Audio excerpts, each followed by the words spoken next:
Lunes 21 de octubre, bienvenidas, bienvenidos a esta mesa de periodismo en plural. Me da mucho gusto saludar a mis compañeras y compañeros que nos acompañan precisamente esta noche. Vania de Dios, ¿cómo estás? Muy bien, muchas gracias, Trini. Buenas noches también a todos que nos acompañan esta noche. Así es, Rosario Bareño. Es un gusto, Trini, como siempre, es un gusto para estar con todo el público. Así es. El cumpleañero de esta semana. Ay, sí. Pero en esta ronda de cumpleaños, feliz cumpleaños, mi querido Gabriel. De octubre. Exactamente. Muchas gracias, buenas noches. muchas Va a ser felicidades. cada lunes. ¿Verdad? Yes, Llevamos sí. una racha muy Ya me interesante. tocó en septiembre. Iván Arrazola. Trini, buenas noches, Gabriel. Felicidades. Buenas noches, gracias. Atrasadas, pero aquí estamos. Con temas muy importantes Así que es. ponemos sobre la mesa, claro. El nuevo gobierno de Jalisco estará justo comenzando el próximo 6 de diciembre, teniendo al frente a Pablo Lemus, quien gana ya las elecciones y que justo la semana pasada se resuelve ya esta controversia o esta sentencia, ¿no?, que da el tribunal, la Sala Superior, respecto a pues las impugnaciones que había interpuesto el partido Morena o directamente la candidata Claudia Delgadillo. Así que se resuelve y ya es ratificado como gobernador del estado de Jalisco para el próximo periodo de 6 años. También esta noche vamos a hablar de la policía cibernética, y es que el legislativo vuelve a tomar el tema por los problemas de inseguridad que vive el estado de Jalisco, y es que se incrementan las extorsiones o los secuestros virtuales, una serie de delitos que ponen en jaque a la población. También hablaremos de la muerte del prelado, este hecho que se suscita al sur de nuestro país y que desde hace mucho tiempo, a lo mejor usted coincide con esta mesa, de que la inseguridad en el sur de México pues no ha podido ser controlada, y los colectivos, sobre todo en esta parte de Chiapas, en esta parte del país, pues se han pronunciado muy en desacuerdo, por supuesto, con esto que está sucediendo. Y un cuarto tema, y es que se crea la Secretaría Anticorrupción. Estaremos platicando qué actividades absorben precisamente de lo que ya existía en el gobierno de Andrés Manuel López Obrador y cuáles serán las funciones que retoma con el gobierno de Claudia Sheinbaum a nivel federal. Bueno, pues el nuevo gobierno de Jalisco inicia, como lo digo, el próximo 6 de diciembre. Charo, resuelve la Sala Superior del Tribunal Electoral de la Federación a favor de Pablo Lemus. Fíjate que eso le dio una tranquilidad a Pablo Lemus. De hecho, el jueves pasado estuvo con empresarios de aquí de Guadalajara. Son más de 100 empresarios, Asociación de Empresarios y Dirigentes, Asociación Civil, y ahí les dijo que esta narrativa que hubo de fraude y que desgastó mucho también a él y al próximo gobierno, en el sentido de que ya deberían de estar preparando una serie de proyectos y programas, y sobre todo encaminados al inicio del gobierno, ¿no?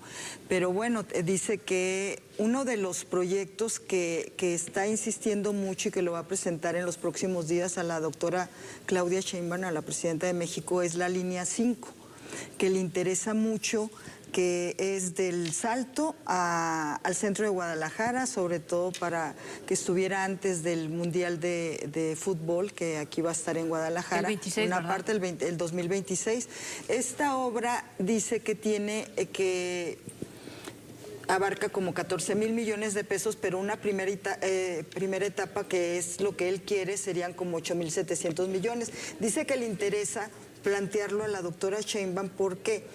Porque en Jalisco el presupuesto de egresos para el 2025 del Estado se presenta más tardar el 31 de octubre. Y el presupuesto de la Federación es posterior a cómo se presenta el de Jalisco, y que desconoce incluso cuántas participaciones va a tener, las participaciones federales. Le interesa para que esta obra de la línea 5 estuviera en el presupuesto de egresos de la Federación, al menos un apoyo en recursos para esta obra. Y a mí se me hace importante, sobre todo porque es lo que en materia de movilidad, ¿no? Otra cosa de las que dijo que le interesa y que sí le va a apostar va a ser al proyecto que trae la presidenta de México, que es la línea 3, el tren de México, Querétaro, Guanajuato, Guadalajara y hasta Guadalajara, ¿no? Queda hasta Jalisco, y dice que sí le va a entrar por todo el desarrollo y toda la movilidad que viene. En principio El mensaje que llevó era de tranquilidad, sobre todo en materia de seguridad, que era lo que le importaba a los empresarios. A los empresarios lo que escuché por parte de ellos es de que qué va a pasar con López Mateos, la parte sur. Otra en materia, les interesaba que les tranquilizara sobre todo la serie de hechos de siniestros, de incendios que hubo en las últimas semanas. Hay preocupación en el sector privado por parte de eso. Y en cuanto hizo una serie de planteamientos de cómo va a ser, si gana o no Kamala o Donald Trump en Estados Unidos, si va a afectar a Jalisco. En este caso dice que él le apuesta por lo que viene por la empresa Foxconn, y otra que es China, se me hace que es de la industria automotriz, que esto es para el mercado local, dice él, que eso va a beneficiar para Jalisco, no tanto para la exportación. Ya. Pues hablas de temas muy importantes dentro de los proyectos que ya ha presentado. Antes de que resolviera la Sala Superior, Vania, ya Pablo Lemus estaba trabajando y lo veías muy activo, ¿no? Presentando proyectos, entre ellos esos proyectos por la presentación también de su gabinete, su equipo de trabajo y con quien va a desarrollar todo su programa, ¿no? Así es, cada que haya algún cambio de administración se abre como una ventana de oportunidad para ir refrescando algunos temas o para por lo menos darle la vuelta o enfocarlas, me parece, desde otra perspectiva. Hay algunas personas que sí repiten, que lo hemos visto estos días. Sin duda el principal tema que va a seguir siendo aquí en Jalisco y seguramente en gran parte de nuestro país tiene que ver precisamente con la seguridad, con los temas de seguridad. Hay temas muy puntuales y muy particulares que son los que más duelen. También está el tema de los desaparecidos, de las familias, de los colectivos. Creo que son dos temas que están sobre la mesa y que todavía no se han podido solucionar desde el trabajo que hacen colectivos, desde el proceso para que puedan registrar, reconocer restos, etcétera, y también la atención que se les pueda estar dando y para que ellos acompañen. Creo que entre los nombramientos y algunos de los temas está salud, por ejemplo, que recordemos que aquí en Jalisco no están dentro de lo que es IMSS Bienestar, entonces creo que puede ser un parteaguas para ver cómo se va a abordar el tema de salud desde el Estado, si a lo mejor puede ser Jalisco referente en algunos temas, dependiendo de cómo lo vayan a estar procesando, pero también recordemos que hay un nombramiento que, como bien dices, había estado trabajando mientras resolvía la sala, pues se va trabajando de manera paralela para ir viendo cuáles son los proyectos que se van a empujar, y entre estos nombramientos está el del doctor Héctor Raúl Pérez Gómez, que me parece que son unos de los aciertos o de los principales aciertos quienes van a estar ahí. Además es un académico, es alguien que tiene mucha experiencia en el sector salud y es pues un hombre íntegro. Veremos también qué resultados se estará dando seguramente desde esta área en particular. Sí, sobre todo por una gran experiencia, ¿no? Muchísima experiencia y un buen manejo. Y es alguien respetado. De la información sobre COVID. Manejó muy bien. ¿Qué rescatas, Iván, de todo los anuncios de los nuevos perfiles para el gobierno del Estado de Jalisco, los nuevos proyectos, las metas que tiene? Habla Pablo Lemus de alcanzar un desarrollo económico mayor, por ejemplo, que el promedio a nivel nacional, que es de 1.5 aproximadamente, se compromete a llevar a Jalisco un desarrollo económico de 3%. Trae un planteamiento muy, muy claro y que todos los días que sale a medios, pues presenta nuevas propuestas, ¿no? Mira, me parece que hay que dividirlo en dos partes. Por una parte, me parece que estos primeros anuncios que he hecho del gabinete, pues se ve la presencia de mujeres, sobre todo de mujeres jóvenes, lo cual es importante. Pablo Lemus pues también está constituyendo su propio capital político. Además, pues lo hace en una coyuntura muy particular. Pues es de los pocos estados que no pertenecen al partido en el poder a nivel federal, pero que va a tener una relación compleja con el Congreso local, pues porque bueno, no van a tener mayoría, entonces eso les va a implicar pues entrar en un proceso de negociación desde las comisiones, desde el tema del presupuesto, así que todos esos proyectos que en teoría pues se escuchan muy bien, pues van a tener que pasar en unos meses pues por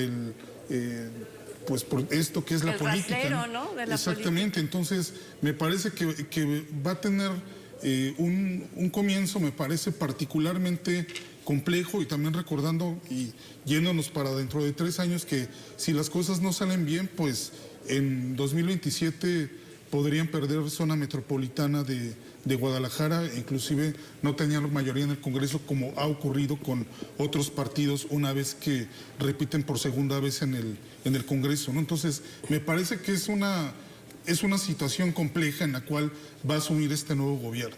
Mesura. Sí, sería la palabra, ¿no? Sobre todo. Gabriel.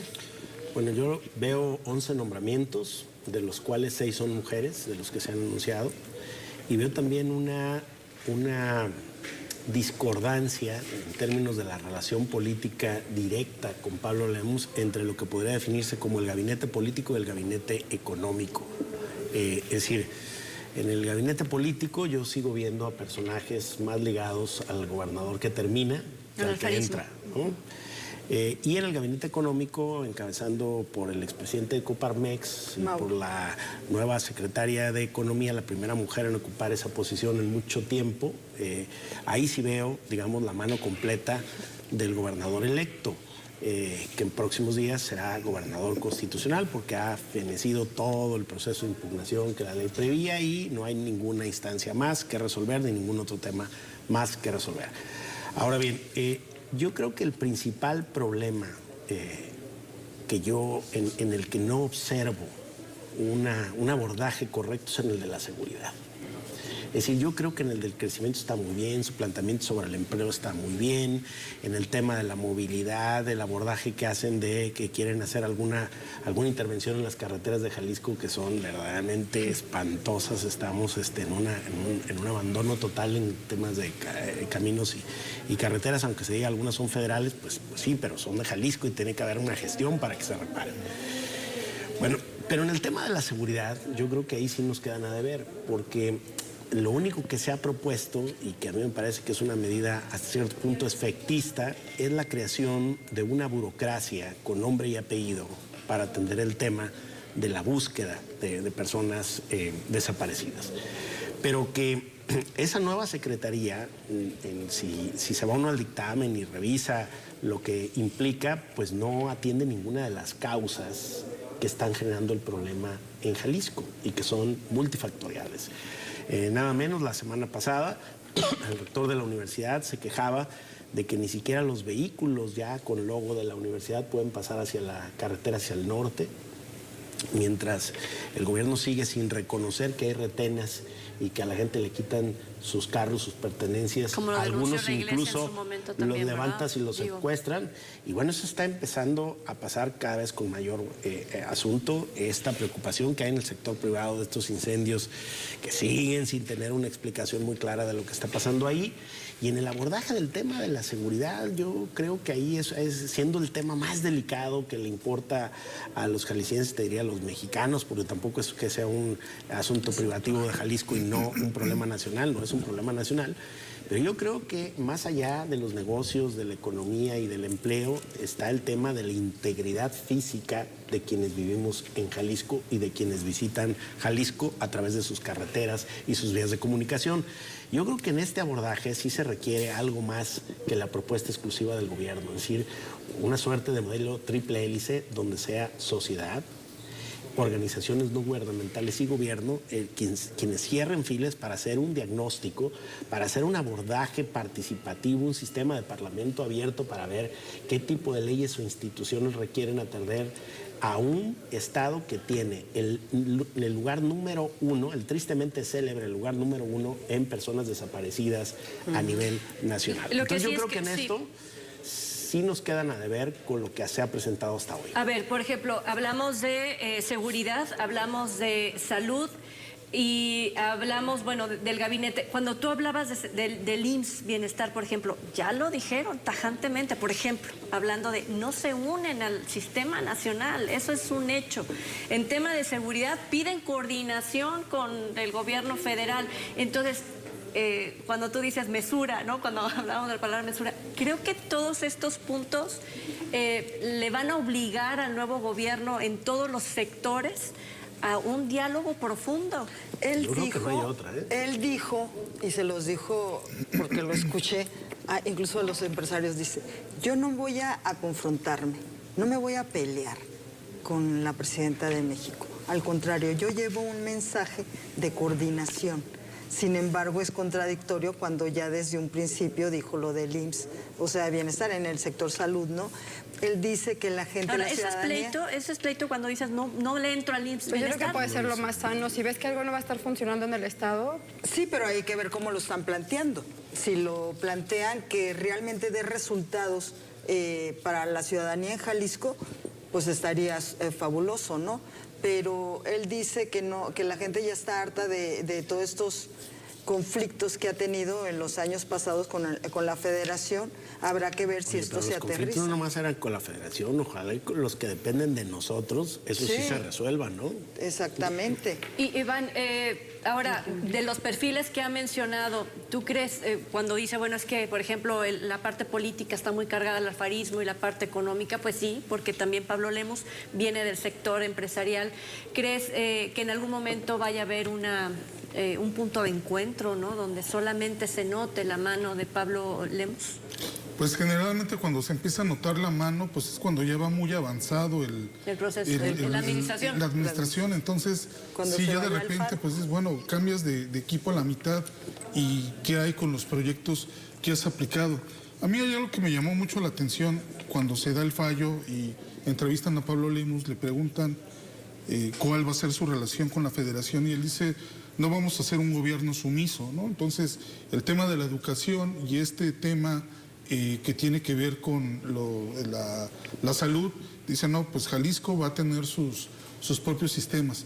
Me parece que, bueno, faltan todavía funcionarios por presentarse en el tema de seguridad, pero también me da la impresión, una vez que ya se presentó el modelo de seguridad a nivel federal, que sigue haciendo falta algo, y ese algo es un diagnóstico, ¿no? Nos llegan con propuestas muy concretas, pero exactamente cuál es el diagnóstico, o sea, qué tanto porcentaje del territorio mexicano se encuentra en manos del crimen organizado, ¿no? ¿Cómo se va a atender esa situación? Es una de las interrogantes. Otra, bueno, si vamos a atacar las causas, ¿cuánto tiempo va a llevar el que podamos empezar a ver resultados a mediano plazo, ¿no? Me parece que esas mismas dudas de alguna forma también se reflejan en lo que estamos viendo en lo local. Sí, coinciden, ¿no?, de que se presentan nuevos proyectos, pero no se va al fondo de la situación, y ojalá tengamos ese diagnóstico pronto para ver hacia dónde... Ese diálogo, porque lo que reclaman las organizaciones colectivos y los colectivos de madres de desaparecidos es que no hubo diálogo, que crearon una institución burocrática sin atender y sin entender las causas que los lesionan, que los lastiman.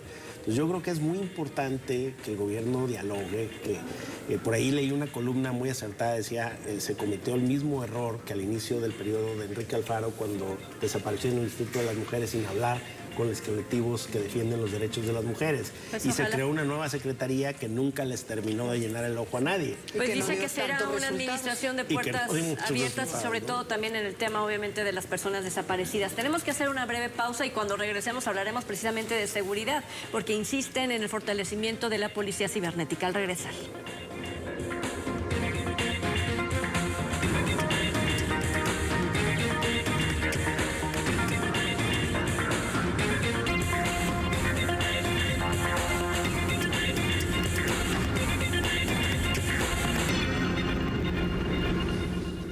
Los niveles de inseguridad que se presentan ahora en la nueva forma de comunicación que tiene la sociedad, que son los elementos virtuales, bueno, se han incrementado también los factores de inseguridad. Policía cibernética vuelven a tocar el tema en el legislativo y hablan de que se avaló la creación, Vania, de algo que ya existía.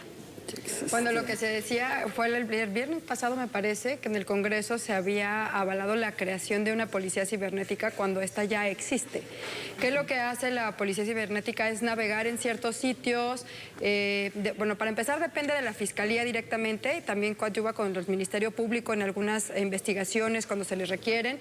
También asesora a personas que han sido víctimas de algún delito digital, que puede ser suplantación de identidad, puede ser el robo de datos, puede pueden ser algún otro tipo de fraudes, también a lo mejor sabotajes informáticos de que te roban tu información o te empiezan a chantajear para que las puedas entregar. O sea, hay diferentes tipos de delitos que creo que ahorita nos comentaba Gabriel, lo que se busca es fortalecer, que es muy diferente decir que se busca fortalecer a que crearon algo que ya existe. Creo que a lo mejor faltaría que fueran un poquito más puntuales los legisladores y las legisladoras de qué fue lo que aprobaron o cuál es la diferencia con algo que ya existe, una dependencia que, insisto, ya existe. Para quienes nos están viendo, creo que lo primero de lo que se debe de partir siempre es que no sabemos quién está del otro lado. Ya sea por mensajes, por chat, incluso a lo mejor hasta por llamadas digitales, por correos. Nunca vamos a saber quién está del otro lado ni vamos a poder tener la certeza. Puede ser hasta incluso por inteligencia artificial con alguien con quien se esté hablando. Hay una serie de recomendaciones que se hacen hasta ahora para tener cuidado. Por ejemplo, que hay algunas cosas que parecerían obvias. Parecerían obvias o a lo mejor como absurdas de que alguien, pero hay personas que realmente sí caen y que se lo creen. Que te hablan por teléfono, a mí me han llegado correos diciendo que te llegó una herencia o que alguien, que hay alguien en Estados Unidos que no tiene a quién heredar y que a lo mejor si a ti te interesa, y hay quienes sí se lo creen.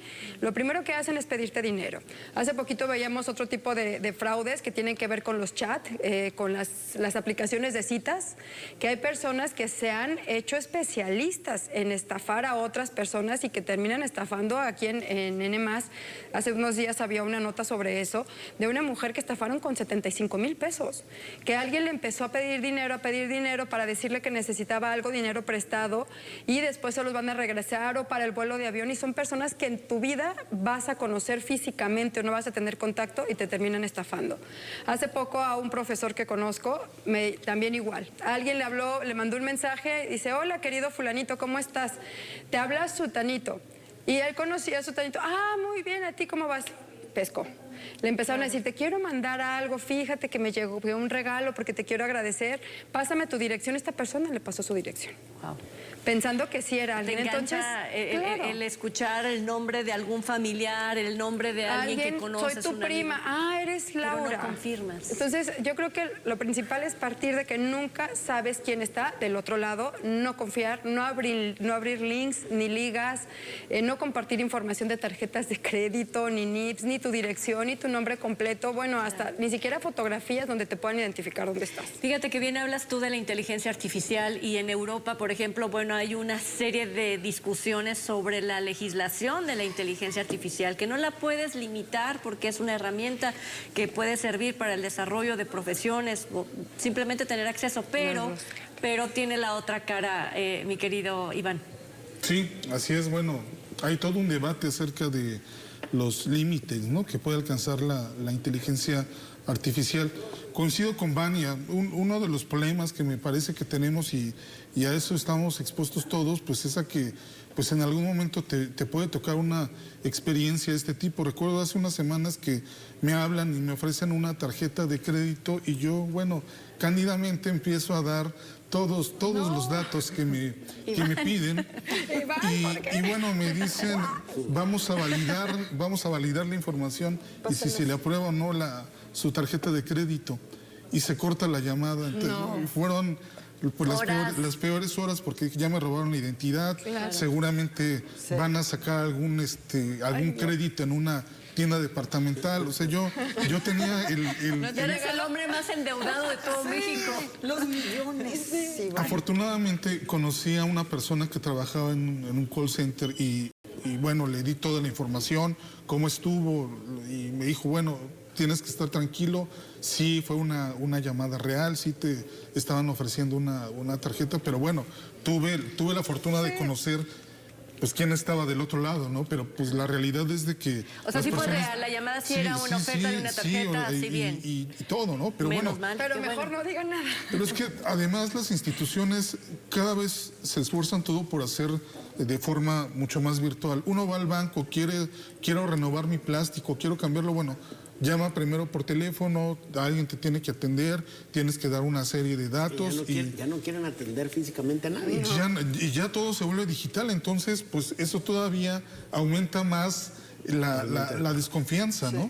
Y en realidad me parece que sobre esta policía cibernética se tiene muy poco conocimiento, ¿no? El tema de la tecnología, uno se pregunta, bueno, cuando veo tantos asesinatos, tantos robos en la calle y estas cámaras del C5 que se supone nos podrían ayudar a entender lo que ocurre, y pues pareciera que nada sirve, ¿no? Nada funciona. Entonces, pues bueno, si le van a entrar a este tema, pues deberían informar de manera más detallada exactamente qué hace la policía cibernética y cómo nos podría ayudar, ¿no? La Universidad de Conocer que existe. ¿Perdón? Conocer que existe, para empezar. Claro, la Universidad de Guadalajara tiene un foco rojo, de verdad, Gabriel, te pregunto a ti directamente, bueno, porque perteneces a esta institución, pero se han registrado varios intentos de secuestros virtuales.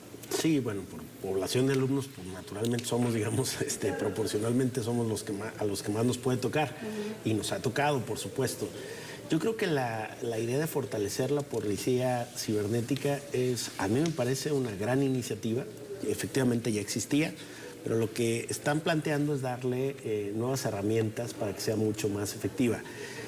En buena medida porque hoy el grueso de las acciones ocurren a través de un celular. Es decir, a quien atacan y quien ataca utiliza como medio preponderante el Internet o un teléfono inteligente conectado a Internet para hacer todo este tipo de asuntos.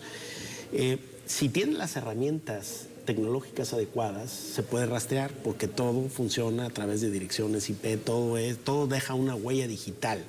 Lo que sucede es que en países en vías de desarrollo como los nuestros no siempre tenemos acceso a esas herramientas digitales para seguir la huella y determinar de dónde vienen las agresiones o cómo podemos perseguir a un delincuente cibernético o bloquear sus cuentas o castigarlo.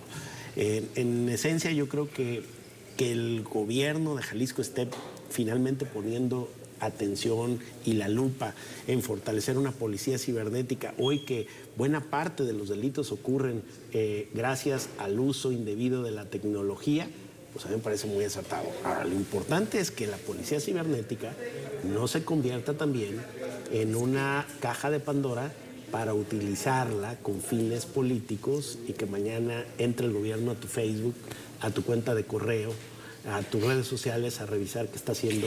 Y ¿sabes qué también preocupa? Es que también preocupa, Gabriel, el tema de que cuántas veces la policía, sabemos, está infiltrada en grupos de delincuencia. Entonces ahí imagínate una gran cantidad. O sea, ¿quién debe estar el perfil? Digo, me refiero a que debe si de ya ser por el orden de un Congreso, juez que tú puedes intervenir. que si el Congreso ya lo aprobó, entonces necesitamos conocer las leyes secundarias, Charo. Esta policía cibernética que está, bien lo dijo Vania, dependiente de la Fiscalía, es una unidad y fue el 30 de septiembre del 2002.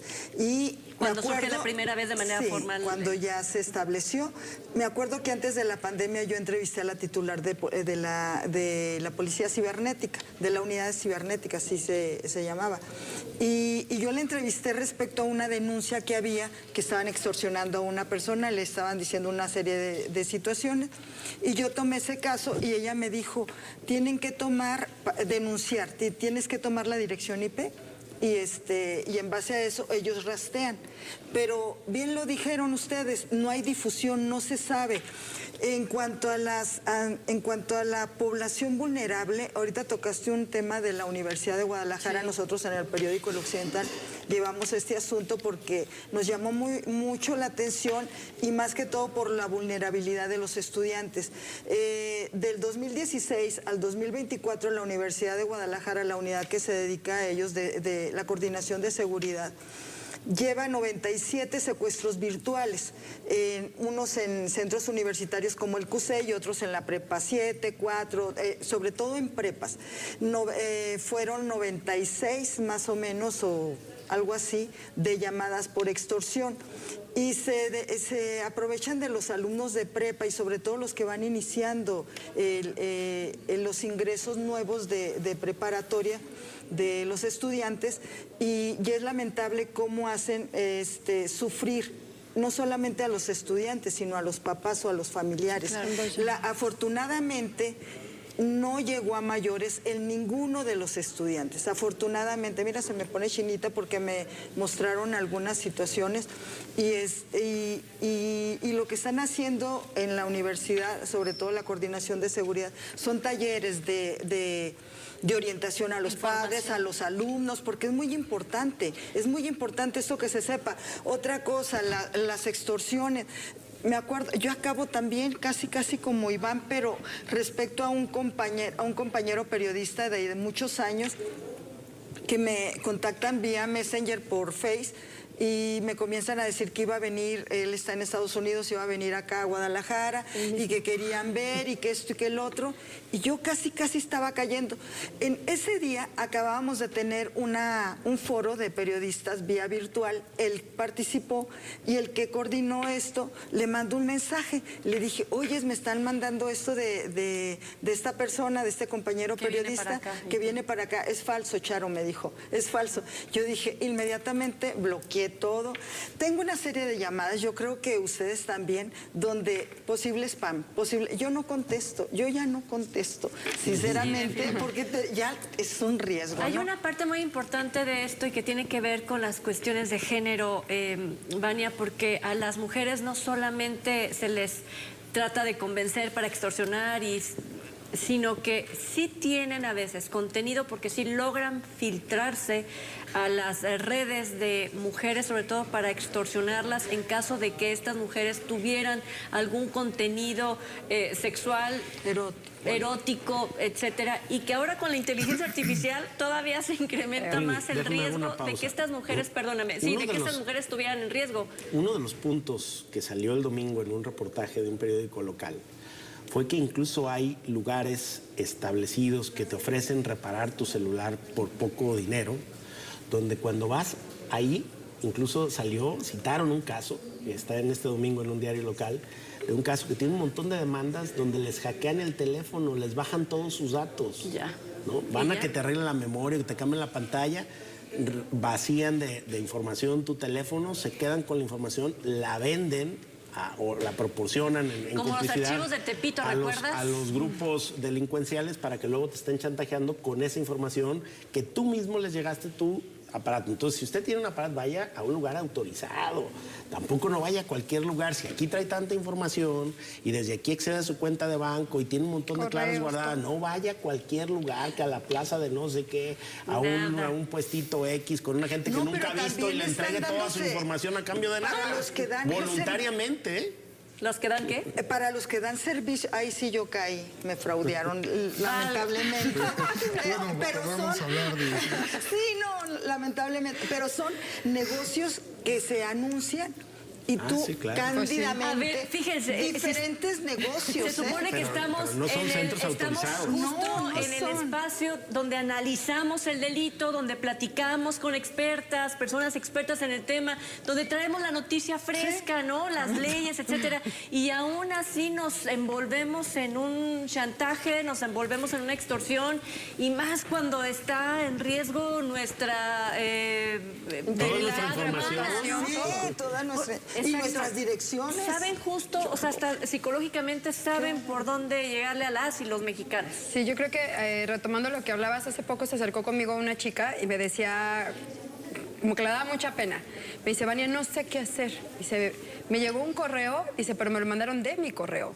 Le dije, ¿cómo? Entonces me lo enseñó y era su correo, escribiéndose a su correo, donde le decían que tenía que depositar cierta cantidad de criptomonedas a determinada cuenta y tenía 24 horas para hacerlo, que no podía denunciar, que no podía, tenía una serie de pasos y especificaciones.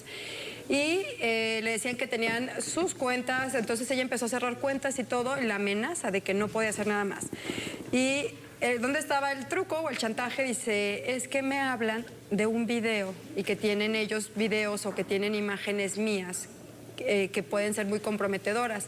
Dice, yo hace 7 años tenía un novio, 5 o 7 años, y si alguna vez grabamos algo porque hicimos videollamada, dice, yo creo que tienen eso. O sea, ella le escribieron, dijo, tengo algo, y hizo como memoria de 5 o 7 años atrás, dijo, es el video que tienen. Le dije, ¿quién tenía ese video?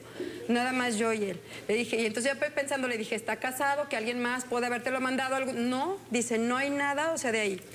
Ella fue directo a la ciberpolicía, les explicó, les enseñó y les dijo, es un fraude. En los últimos días hemos recibido 15 personas con la misma situación, con correos, nada más le dan copy-paste, lo copian, lo pegan y es lo mismo. Insisto, sí vale la pena acercarse porque ella ya estaba a punto de hacer la transferencia, de conseguir para dar las criptomonedas. Y creo que hay otro punto que es interesante que tocaba ahorita Gabriel. ¿Qué va a pasar con los alcances o con los dientes que vaya a tener ahora que están queriéndole poner a la policía cibernética? Ojo, porque al momento de que alguien esté del otro lado que pueda tener acceso, pueden saber, incluso, a mí me tocó verlo en alguna ocasión, una lista de llamadas de una persona donde viene qué llamada salió a qué número, qué llamada entró de qué número, geolocalizado, de dónde estaba la persona que llamó, dónde estaba quien tomó la llamada, cuánto tomó de tiempo. Y eso fue algo que se tomó 5 minutos en poderlo sacar. Checklist rapidísimo. Claro, entonces es ver qué alcance se va a tener y además es el uso. Siempre hay personas atrás utilizándolo y también cómo se puede tener medido, porque hemos visto para periodistas y a ciertos personajes de los en la política penitenciarios desde ahí que pueden tener acceso a esa información y cómo se va a regular el uso. Bueno, pues el tema será que, a ver, cuando dices, es que, ¿qué tal si cae en manos de un mal funcionario, no? Todo esto de lo que estamos hablando, Iván, y bien, pues al regresar de la pausa hablaremos, entre otras cosas, de esta nueva Secretaría Anticorrupción. Al volver.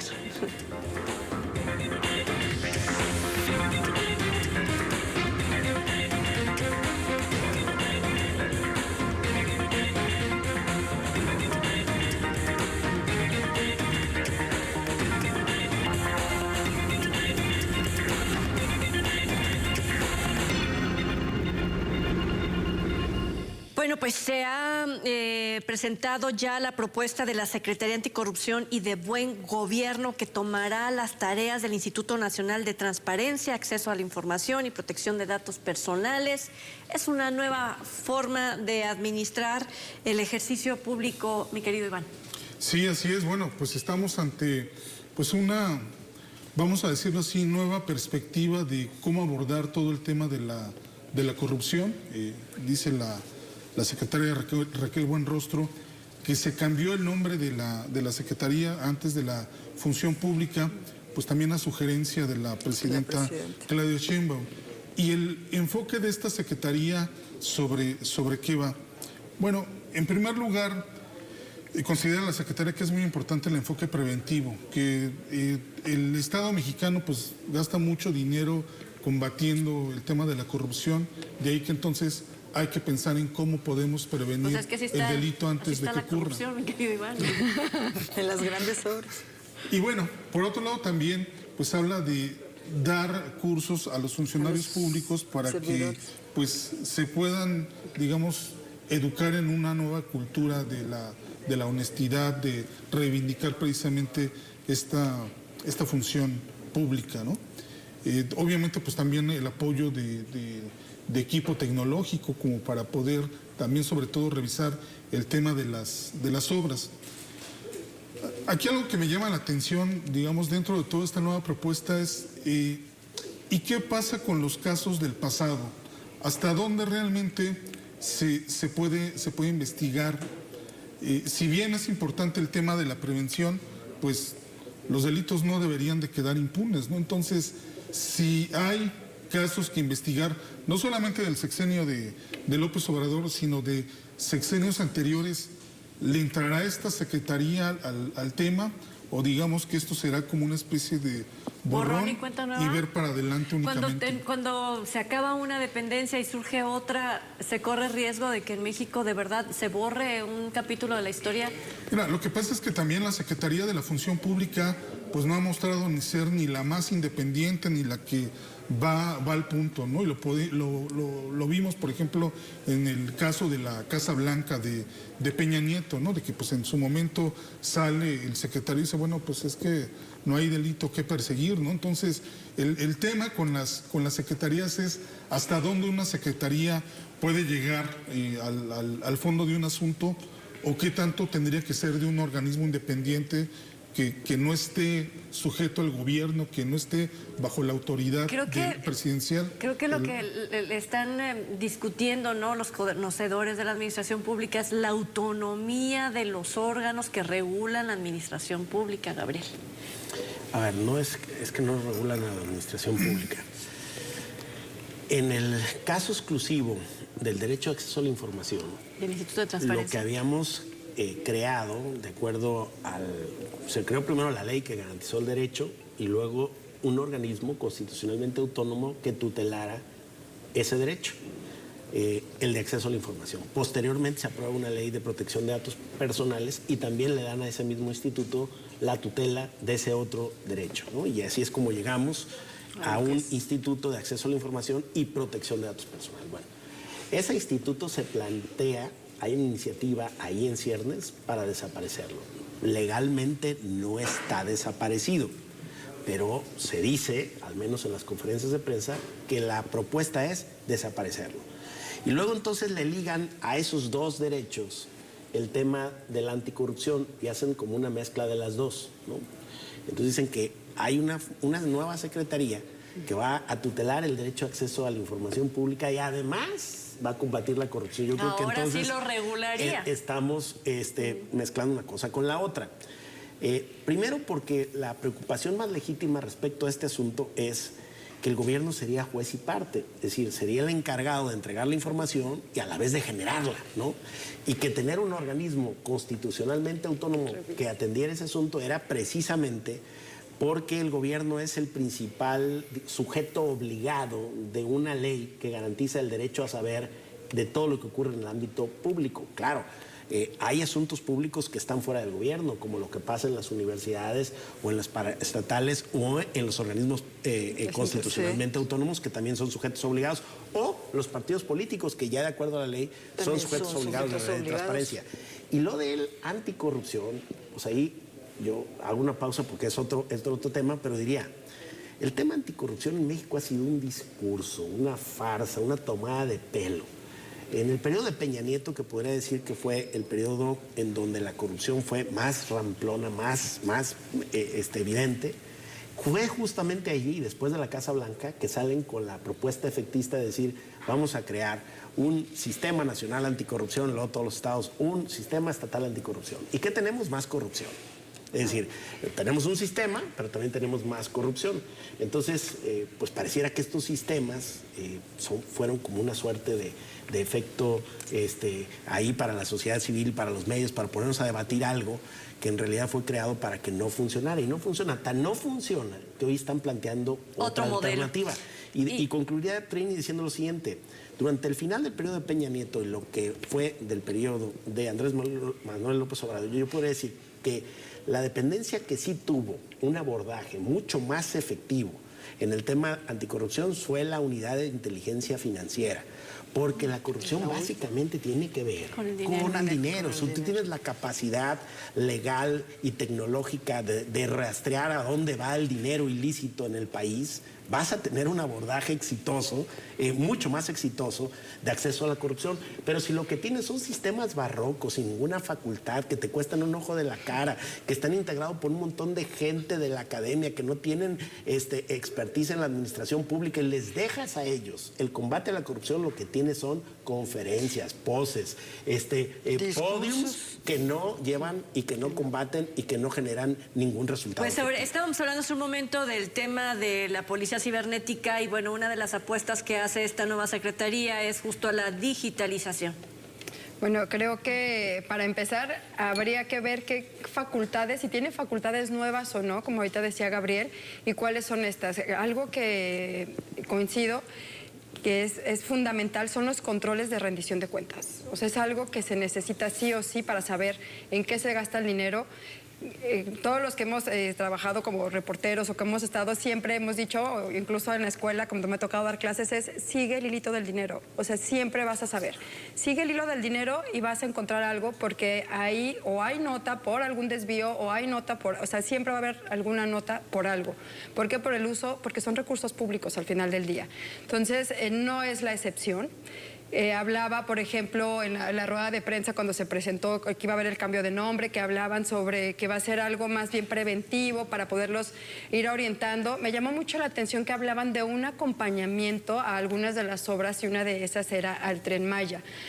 Llama la atención porque ellos hablaban de la cantidad de recursos. Imagínense si estamos hablando de más de 500,000 millones de pesos los que se han gastado. Es a lo mejor darle un seguimiento de en qué se han gastado y poder ir... se licitó, se asignó de forma ¿a quién directa? se asignó, de qué manera? Compañías, pero ¿quiénes llama la integran esas atención compañías? que hayan metido ¿No era secreto de Estado por cuestiones de seguridad? Habrá que ver qué enfoque es lo que le van a dar y qué tipo de acompañamiento. Insisto, la clave está en la rendición de cuentas, que es algo básico. El dinero que se están gastando no es que sea el gobierno, estamos hablando de 500,000 millones de pesos en una obra. ¿En qué se gastó? ¿De qué manera se gastó? ¿Se licitó? ¿No se licitó? ¿Por qué se dio a alguien más? Que no son 5 pesos y que además se justifican o no se justifican con, a lo mejor hay otras prioridades dentro de la agenda pública. Ya puede ser medicinas, puede ser hospitales, puede ser algún otro tipo de cosas, escuelas. Hablaban, por ejemplo, de poner bebederos en las primarias. O sea, hay cierto tipo de obras, de ver en qué se podría haber invertido y si se invirtió de manera transparente o no. Me llamó mucho la atención que haya sido muy puntual con ese tipo de obras. Hablaba también en el sector salud, que iban a hacer un acompañamiento en el sector salud y en seguridad alimentaria. Son como los tres focos donde ellos pusieron como la vista, que empezaría esta secretaría, que esperemos que no solamente le hayan cambiado el nombre, sino que también ya le hayan dado más facultades en el tema y los controles de rendición de cuentas. ¿Recuerdas, Charo, y te pregunto a ti por la agenda periodística, obviamente, cuántos, digo, no el número, pero se han registrado muchos casos donde presidentes o presidentas municipales han tenido que ser detenidas en su oficina por 24 horas por no cumplir con un proceso de transparencia y no subir a su página del municipio cómo se gastan y se administran los recursos públicos y se quedan ahí 24 horas encerrados? Y prefieren hacerlo a rendir cuentas, ¿no? Aquí lo que vamos es, tocaron mis compañeros y Vania, algo que es importante, la impunidad, y qué va a pasar con los casos pasados, o como Segalmex, por ejemplo, son casos de corrupción, de presuntos actos de corrupción. Sin embargo, no hay sanciones, no hay un regreso de ese dinero que se desvió. Y no se sabe, ¿no? Y aquí en Jalisco también, o sea, nosotros tenemos una falta de transparencia en varios actos. Tú lo dijiste ahorita, presidentes municipales, pero ¿cuáles hay presidentes? obras. Puros pececitos, sí, hombre. Pero tienes que empezar siempre de todas las administraciones. En la zona metropolitana. Pero no porque sea chiquito, lo vas a minimizar. No, pero es son un comportamiento los que más incumplen son los de acá. Y nunca los sancionan. Del gobierno del estado también, o sea, hay pececitos ahí. La impunidad en este tipo de casos y en la falta de rendición de cuentas, coincido, es discurso de que vamos a combatir la corrupción cuando no se ven los resultados. México, ¿cómo está? ¿En qué lugar está? Transparencia Internacional lo ubica en el 131. La OCDE bajando. Y la OCDE es de los 20 países, es el último México. O sea, todavía nos falta. Hablan de prevención y que más que castigar es prevenir. Sin embargo, también se requieren esos ejemplos de que se sancione y que los grandes también sean castigados, ¿no? Pues ojalá que a través de ese perfeccionamiento de la administración pública con nuevas propuestas, pues se llegue justo a que la ciudadanía tenga paz y tranquilidad y puedan tener garantía del respeto de sus derechos, hablando en cualquier ámbito. Y quiero, antes de despedir, porque justo se nos está acabando el tiempo, brincar a un tema que tiene que prender los focos rojos nuevamente en México, porque la inseguridad no baja, y una de las muestras es justo lo sucedido en Chiapas con el asesinato del sacerdote Marcelo Pérez Pérez, y que la comunidad y colectivos de derechos humanos en Chiapas están pidiendo que se prioricen las actividades tanto coordinados con el gobierno federal, estatal y municipal para generar condiciones y paz y justicia en Chiapas. Iván. La situación en Chiapas está muy complicada. El gobierno de Rutilio Escandón es uno de los más cuestionados en temas de seguridad. Está a punto de dejar ya el gobierno, pero pues el estado está pues prácticamente pues incendiado, ¿no? Gente desplazándose a Guatemala pues porque no hay ningún tipo de garantías. Sí. ¿Qué historias esas, no? Ahora Grupos armados controlando el territorio. Es un desastre lo que está ocurriendo en Chiapas, y pues probablemente a la presidenta Claudia Sheinbaum le va a tocar entrarle de lleno al tema. Y además es tremendo porque se trata de un párroco, más que un sacerdote, era un referente o era una figura en su comunidad, que todavía incluso yo estaba viendo una entrevista que acaba de dar, esta entrevista que está circulando en redes sociales, el 13 de septiembre me parece, donde él hablaba de la defensa de los derechos de los pueblos indígenas, hablaba de que por primera vez habían logrado reunir a 3 diócesis, que habían, o sea, era una marcha de alrededor, creo que 20,000 personas, y lo que estaban pidiendo era paz. Únicamente lo que pedían era un tema de paz, de respeto a los derechos humanos de las comunidades indígenas. Él ya había tenido amenazas, tenía varias amenazas de muerte junto con otros padres que ya habían estado denunciando. Obvio, sin seguridad, él iba saliendo de oficiar una misa cuando lo asesinaron en su automóvil un domingo. Creo que esto nos habla o parece claramente que sigue el control todavía de grupos criminales o de crimen organizado en ciertas entidades. Recordemos que Chiapas es uno de los estados más pobres que hay en el país, junto con Guerrero y junto con Oaxaca, donde hay mayor porcentaje de personas que viven en pobreza extrema. Entonces, nos habla de la situación que están viviendo y me parece repudiable además y tremendo que alguien que estaba abogando por la paz para su comunidad haya sido así acribillado. ¿Qué estaba de por medio, no? O sea, en ese resolver, ¿no?, los problemas de justicia y paz en Chiapas, creo que sabemos que son estados con un gran capital o una gran riqueza natural, que es vista por desarrolladores, por grandes consorcios que quieren justo esto, ¿no?, extraer hasta el último, ¿no? Minería, tala de madera ilegal, tráfico de personas. Y con eso el desplazamiento de los pueblos. Sí, y además el padre estaba muy cercano a la gente, ya lo dijeron, pero él estuvo denunciando la proliferación de cantinas, por ejemplo, el alto consumo de alcohol entre los jóvenes y entre la población, el incremento en las adicciones de drogas, de diferente tipo de drogas, y eso lo estuvo...